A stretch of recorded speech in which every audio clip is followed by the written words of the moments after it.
The possessions नाम की एक फिल्म साल 2024 को रिलीज हुई। ये एक आम टिपिकल हॉरर फिल्म है। कहानी बिल्कुल सीधी सादी है और अगर आपको इस तरह की फिल्मों में दिलचस्पी नहीं तो आप स्किप कर सकते हैं।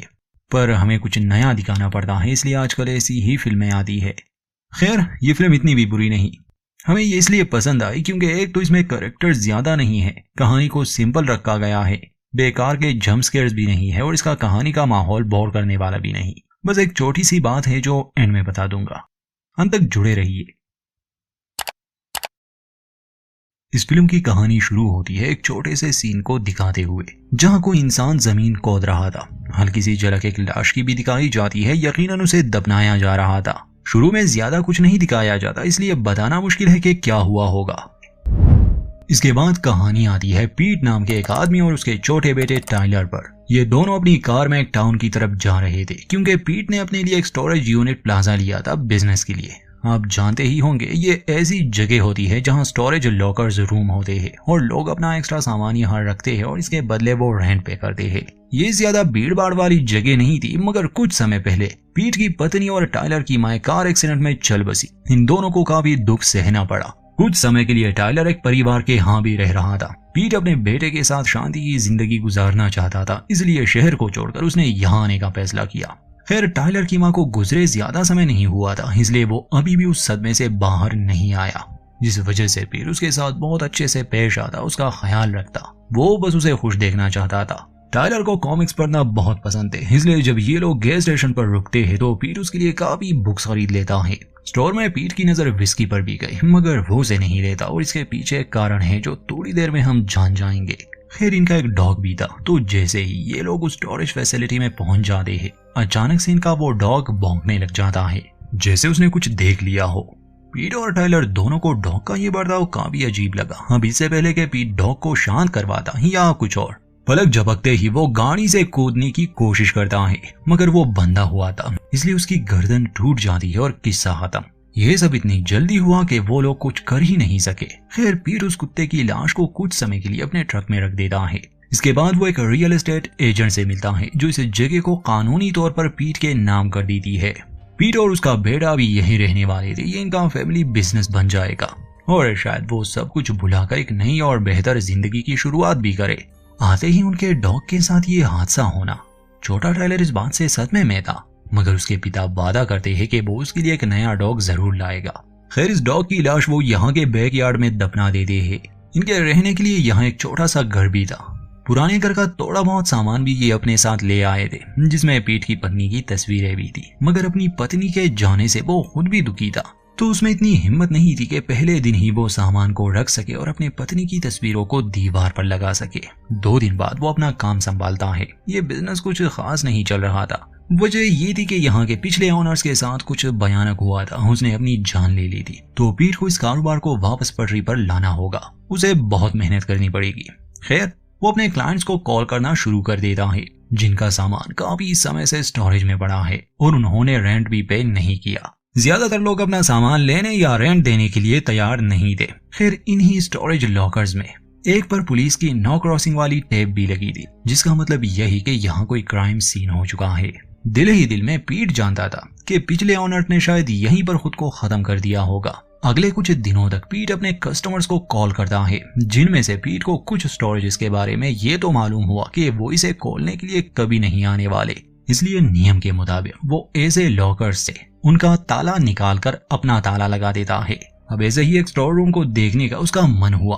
वो देखना चाहता था कि इसके अंदर किस तरह का सामान होगा। खैर, खोलने पर उसे बस घरेलू सामान ही नजर आया, मगर निकलते समय उसकी नजर वहां पड़ी शराब पर गई। वैसे तो पीट ने पीना छोड़ दिया था, मगर वो खुद को रोक नहीं पाता और उन बॉटल्स में से कुछ अपने रूम में ले आता है। असल में जब उस रात एक्सीडेंट हुआ था तो पीट नशे में था।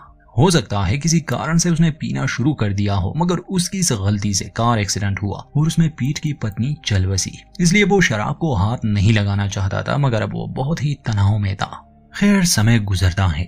वैसे इस जगह को लेकर पीट तो ठीक था, उसका ज्यादातर ध्यान अपने काम पर ही होता था, मगर टाइलर ठीक नहीं था। जैसे घर में रहना उसे अजीब सा महसूस करवाता था। अक्सर फर्श पर उसे मेटल के ये टुकड़े मिलते जिसे जैक्स बॉकेट्स कहा जाता है। इसे किताबें शेल्फ में रखने के लिए इस्तेमाल किया जाता।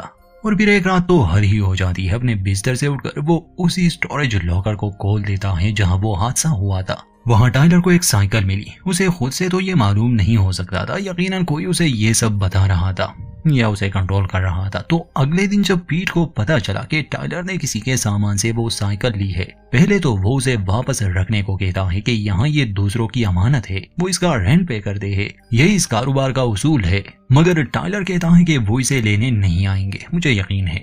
पीट अपने बेटे को खुश देखना चाहता था, इसलिए वो उसे साइकिल रखने देता है। इसके कुछ समय बाद जब पीट अपने काम में बिजी था, घबराया हुआ टाइलर उसके पास आया। वो उसे एक लॉकर के पास ले जाता है और कहता है कि इसके अंदर कोई है, मैंने आवाज सुनी।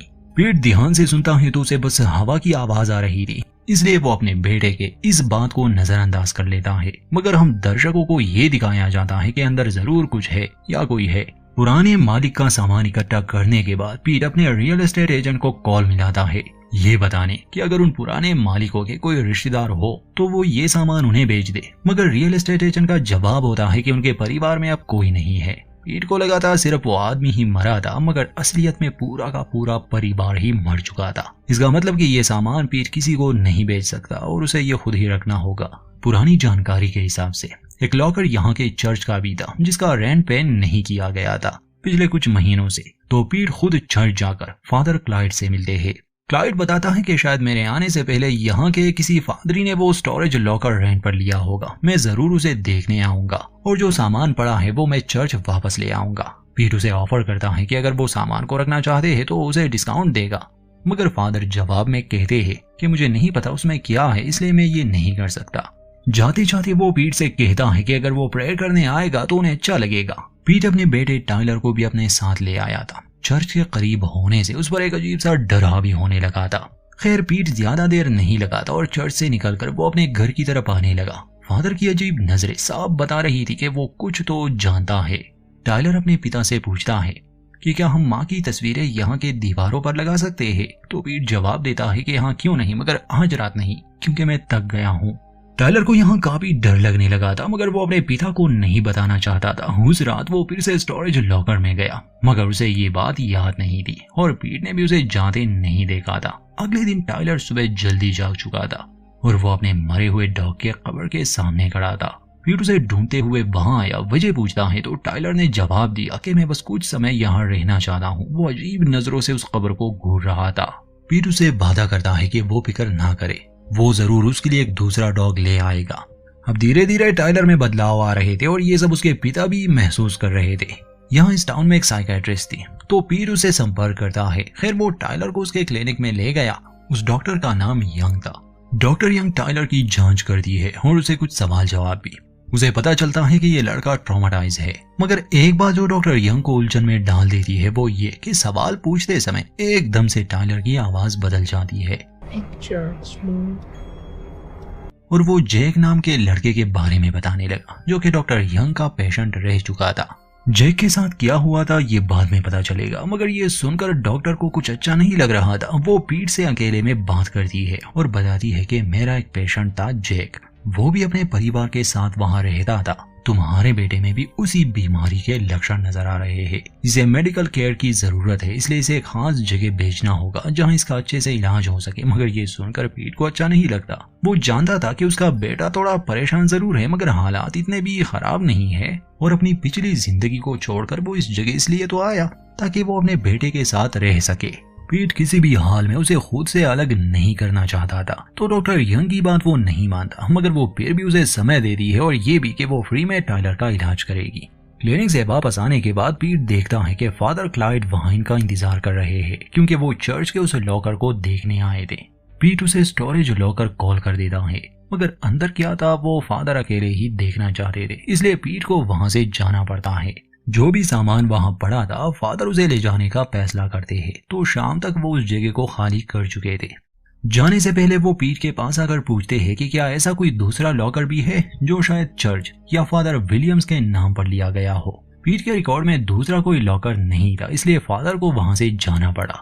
अगले दिन फिर से टाइलर जल्दी उठकर इस जगह में घूम रहा था। इत्तेफाक से वो स्टोरेज लॉकर 197 में गया, जहां पर उसे वो साइकिल भी मिली थी। सामने ही एक कबर्ड था जिसमें टाइलर को बाइबल और स्टोरेज लॉकर नंबर 105 की चाबी मिलती है।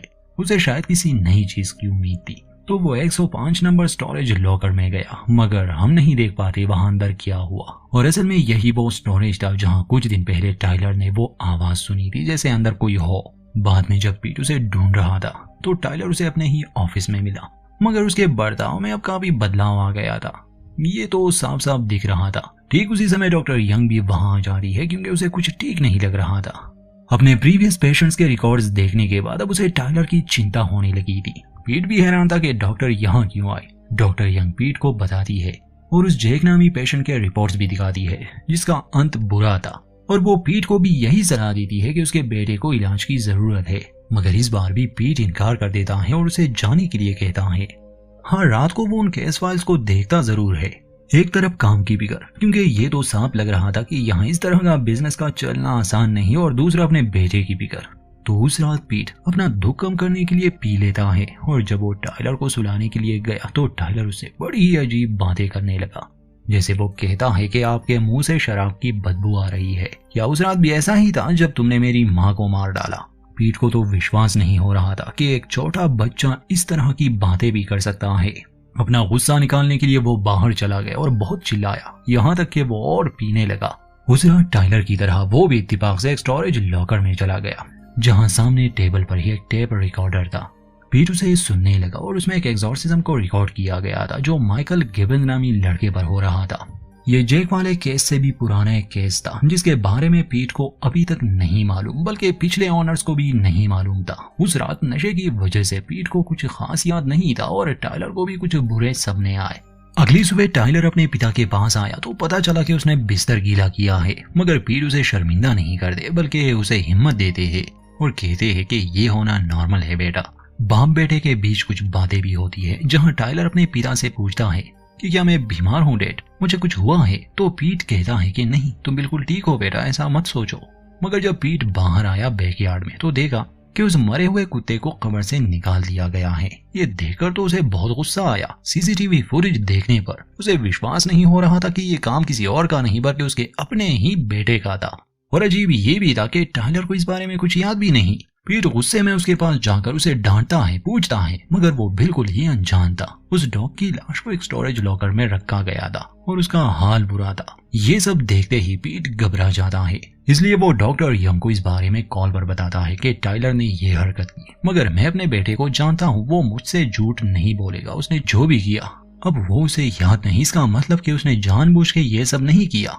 डॉक्टर यंग उसे शांत रहने को कहती है और बताती है कि जितना जल्दी हो सके मैं आऊंगी। पीट अपने बेटे को ढूंढने बाहर आया क्योंकि उसे वो कुली कब्र मिल चुकी थी और अब वो उसी स्टोरेज लॉकर के सामने खड़ा था जहां वो लाश थी। पीट जल्दी से आकर उसे वहां से ले जाता है और उसे माफी भी मांगता है कि मैं गलत था बेटा, ये सब तुमने नहीं किया। कुछ घंटे बाद डॉक्टर यंग आकर टाइलर के साथ एक सेशन लेती है जिसमें उसे और भी बुरी बातों का सामना करना पड़ा क्योंकि टाइलर अब टाइलर नहीं बल्कि कोई और था और वो डॉक्टर को गुस्सा दिला रहा था, उकसा रहा था, दोष दे रहा था कि जैक नाम का वो लड़का उसकी वजह से मरा। ये डरावना रूप देखकर एक बार फिर से पीट को वो यही सलाह देती है कि तुम्हें अपने बेटे को बेचना होगा, मगर पीट इसके लिए बिल्कुल भी तैयार नहीं था। इसलिए मायूस होकर डॉक्टर यंग वहां से चली गई। इस बीच पीट को चर्च का एक और लॉकर भी मिला, खासकर फादर विलियम्स का, जिसमें उस एक्सॉर्सिज्म की और जानकारी थी। डॉक्टर के जाने के बाद टाइलर बड़ी मासूमियत के साथ अपने पिता से पूछता है कि क्या आप मुझे कहीं और बेचने वाले हैं? तो पीट जवाब में कहता है कि नहीं बेटा, तुम कहीं नहीं जाने वाले, हम दोनों एक साथ ही रहेंगे।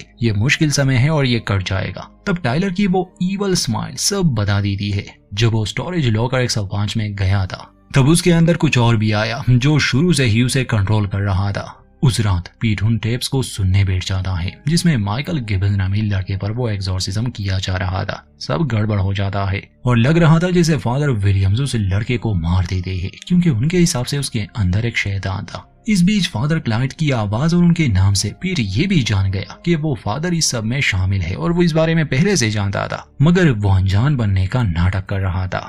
इसके तुरंत बाद ही पीट चर्च कॉल करके फादर से मिलना चाहते थे क्योंकि वो अब उनका राज जान चुके थे।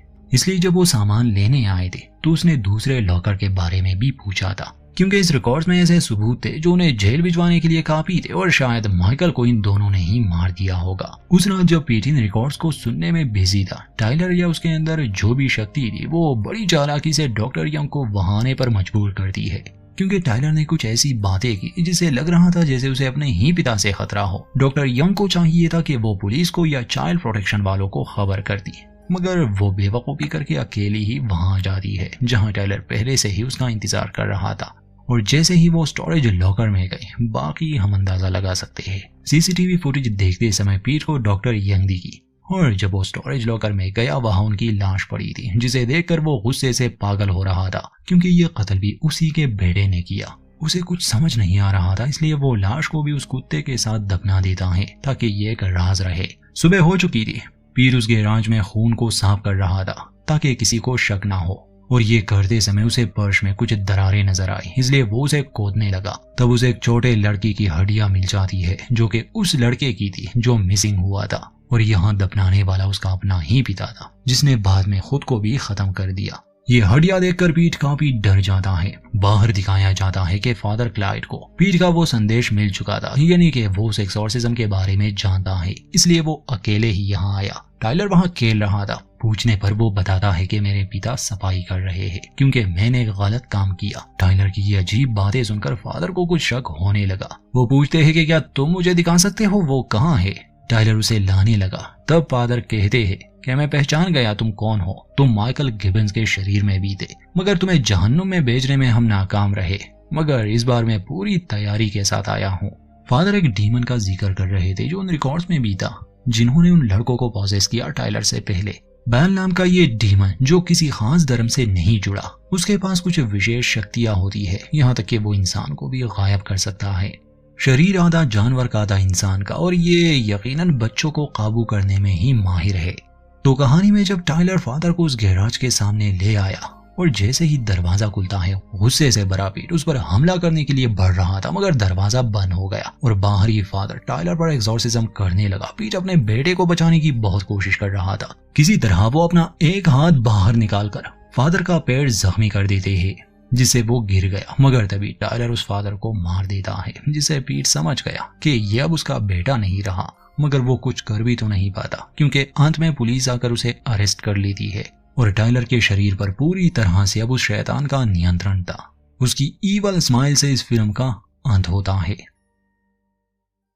दोस्तों, कहानी को लेकर एक सवाल तो मन में जरूर आता है कि ये बैल नाम का डीमन सिर्फ यहाँ ही क्यों बच्चों को पॉसेस कर रहा था। फिल्म में जवाब तो नहीं, मगर हो सकता है कि इन स्टोरेज लॉकर्स में से किसी एक में कोई प्राचीन चीज रही होगी जिससे वो डीमन इस दुनिया में आए, और यहाँ पिछले कई सालों से जितने भी लोग रहे उनके बच्चे पॉसेस हो गए, मगर सभी बच्चों को मार दिया गया। सिर्फ टाइलर बचा जो आगे चलकर यकीनन दुनिया में बुराई ही लाएगा। और एक छोटी सी बात ये कि फिल्म में इस छोटे लड़के ने एक्टिंग कुछ खास अच्छी नहीं की, बाकी फिल्म ठीक ठाक थी। उम्मीद करते हैं हमारी एक्सप्लेनेशन आपको पसंद आई होगी। वीडियो अच्छी लगे तो लाइक करें, स्टोरी को लेकर अपनी राय जरूर दें, और चैनल को सब्सक्राइब नहीं किया तो प्लीज कर दें।